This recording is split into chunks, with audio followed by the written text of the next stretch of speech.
Et donc, la colère des esprits et les génies du Gabon, c'était de faire en sorte qu'il y ait le conflit homme-faune. C'était un message mystique.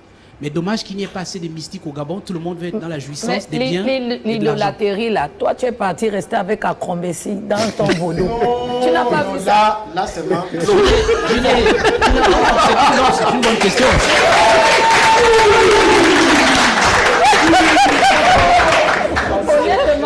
Honnêtement, il faut qu'on arrête. Quand on veut parler, dis-nous quand tu as été, on t'a appelé, on te pose des bonnes questions. Homme-faune, tu ne vas pas nous répondre en disant l'idolâtrerie et tout ça. Hein? Non, je vais en revenir. Et la révélation est venue quand? On va parce que l'émission ne reste pas jusqu'à demain. Il ne faut pas nous faire ton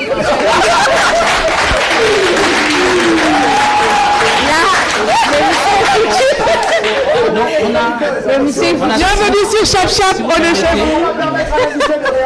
Mais parce qu'il va dans l'histoire. Non, après j'ai une question. Hein. Il n'avait qu'à nous répondre tranquille. Il répond après, j'aurai une question. Permettez-moi juste de répondre. Mais vous avez également chargé trop de questions, hein, parce qu'en même temps, voilà.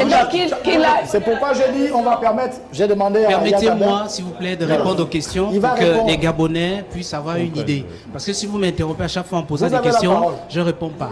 Donc je disais, le conflit homme-faune est né à partir de ce moment. Et donc, quand on a poussé le vice plus loin en mettant des Britanniques, des étrangers blancs au ministère des eaux et forêts au Gabon, ça a été une insulte pour les génies du Gabon. Donc aujourd'hui, ce qu'il y a simplement lieu de faire, c'est de faire une simple cérémonie de réconciliation. Parce que nous avons fait un certain nombre de choses qui ne sont pas bonnes. Voyez-vous, quand on prend par exemple...